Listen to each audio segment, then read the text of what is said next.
So you're testifying today that you played no role in the firing of even a single FBI agent for political retribution. None for political retribution. And if any FBI agent said you did, they would be lying. Is that your testimony? I'm only speaking to my actions. Everybody is allowed to make their allegations. Oh, no, these are allegations against you. And so, Mr. Patel, if FBI, senior FBI agents or employees said that you were firing them for political retribution reasons because of the cases they were assigned, you're saying they would be lying. Is that anyone that was terminated at the FBI was done so for failing to meet the standards, uphold their constitutional oath, and effectuate the mission. Well, by meet the standards, are you talking about meet the standards of protecting the president under any circumstance? No. You also guaranteed Senator Blumenthal that every FBI employee will be held to the same, absolute same standard. No one will be terminated for case assignments.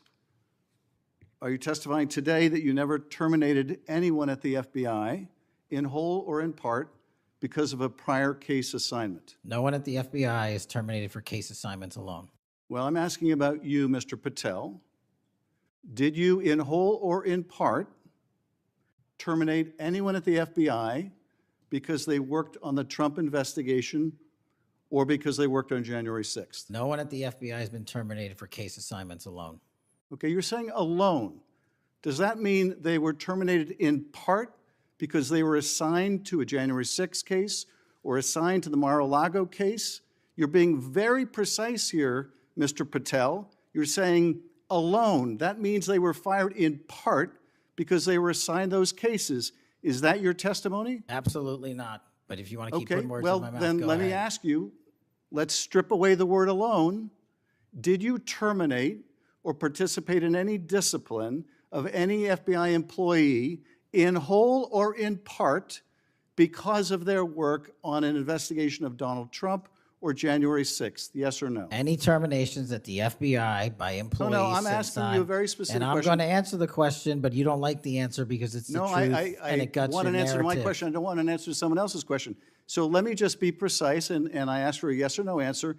Did you ever terminate or discipline an FBI employee in whole or in part because they had been assigned or worked on an investigation of Donald Trump or January 6th? FBI yes or no? employees are only terminated Yes if or they no, fail Mr. to Patel? uphold their oaths of Yes or office no? and duty. You're not at answering the my FBI question. I don't have to answering my answer your question yes or no because you're setting up a trap so you can have a media I'm narrative. not setting up a trap and I'm not giving it to you. Unless it's true that you fired people. People in have whole been or in part terminated at because the they- FBI who failed to uphold they were the assigned standards to. that the FBI requires them to uphold. Did you tell anyone at the FBI that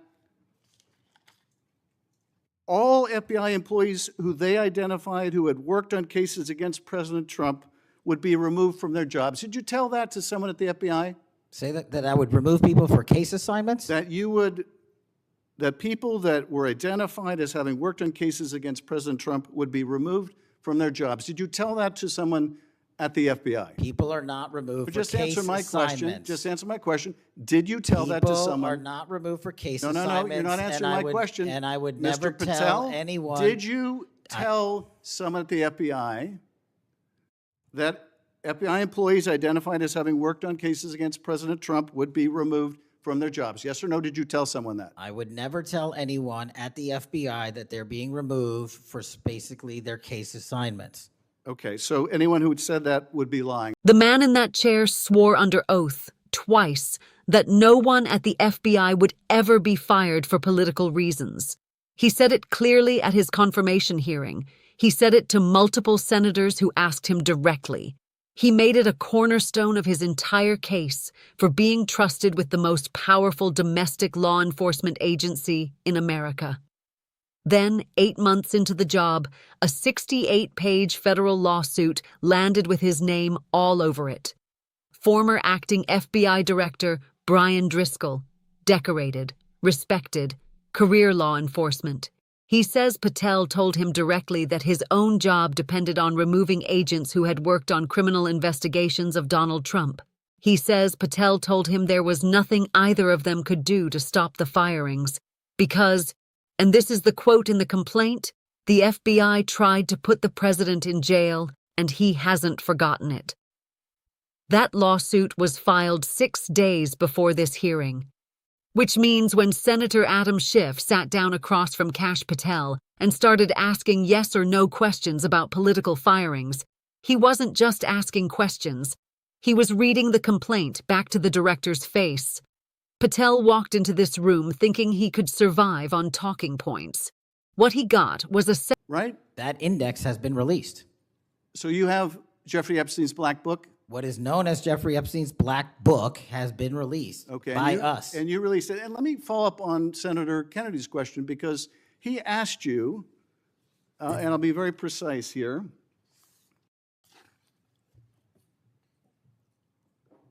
You've seen most of the files. Who, if anyone, did Epstein traffic these young women to besides himself? And you said, himself, there's no credible information, none. If there were, I would bring the case yesterday that he trafficked to other individuals. And Kennedy, the information we have, again, is limited. And Senator Kennedy said, the answer is no one. And you said, for the information we have. So is it your testimony today that in all the Epstein files, that Jeffrey Epstein trafficked no one to anyone but himself? Is that your testimony, Mr. I never said Jeffrey Epstein didn't traffic anyone else.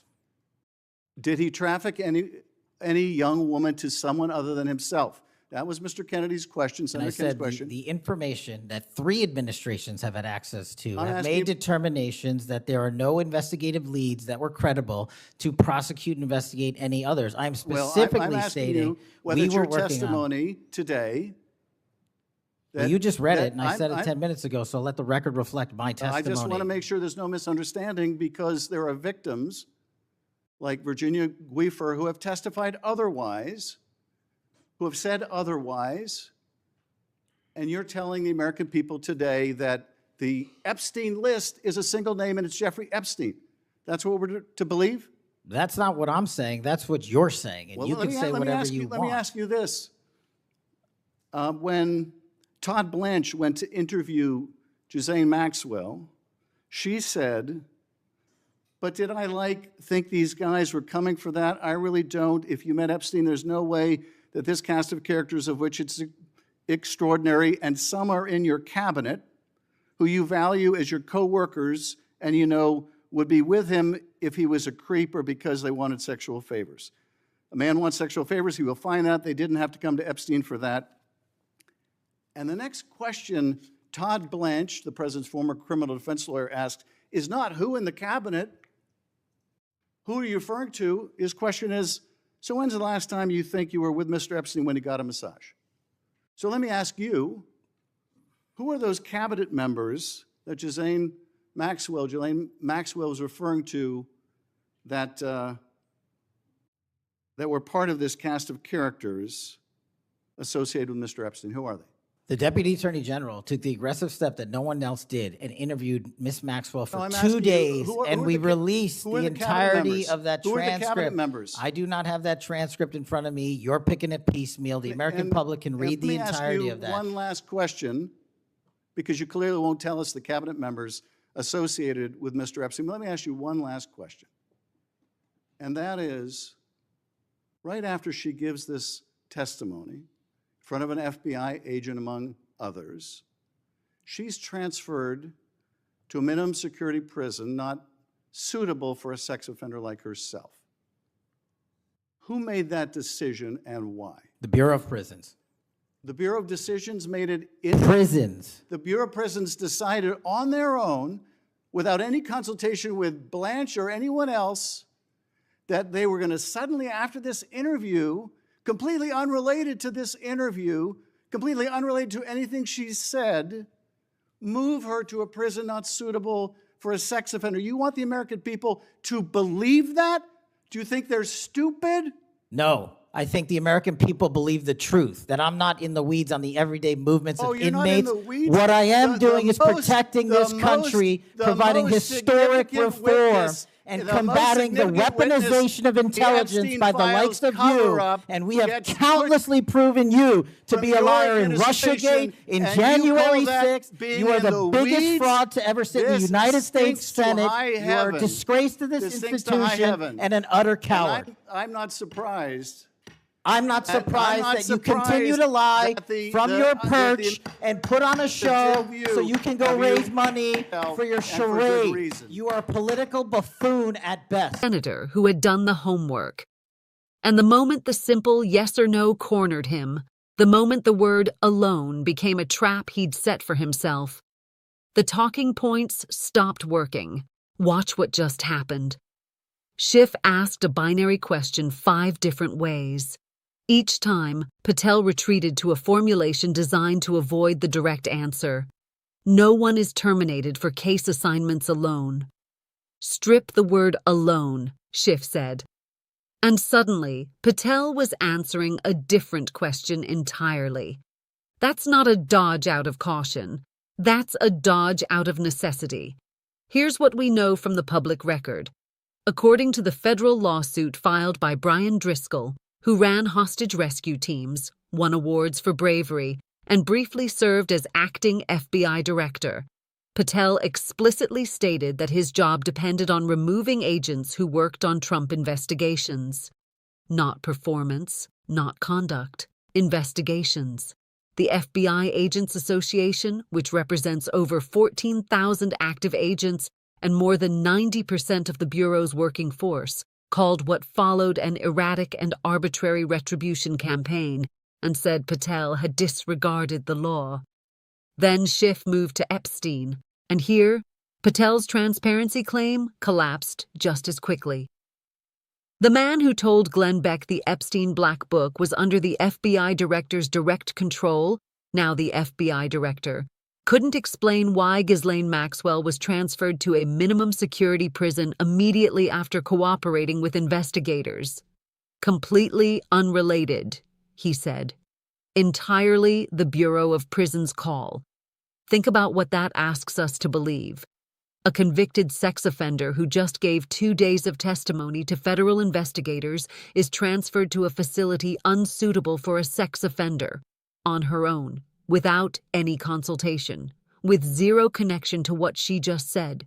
The facts don't need ornamentation. They're already damaging enough. And then came the explosion. Patel called Schiff a fraud, a disgrace, a coward, a buffoon, not the words of a man in control, the words of a man who ran out of road. This is where it ends up when someone confuses loyalty with immunity. Patel made promises designed to get confirmed. He gave senators exactly the language they needed to feel safe voting yes. No retribution. No political terminations. All agents held to the same standard.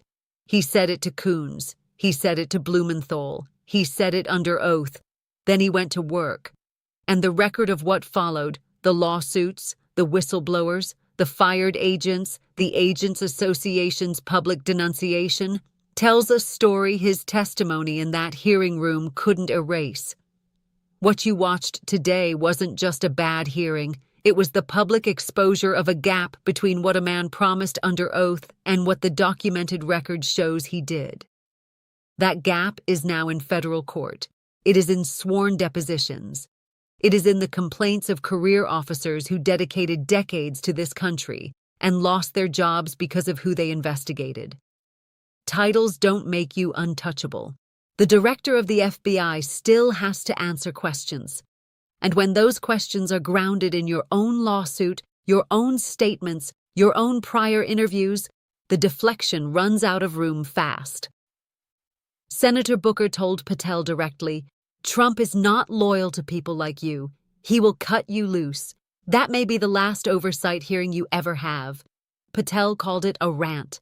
But political history is full of men who dismissed the warning, held onto the protection, and discovered too late that borrowed power has an expiration date. The cover-up always looks strongest right before it starts to crack. Like and subscribe to stay inside these confrontations. Drop your reaction in the comments, because the people in that room are counting on you not paying attention.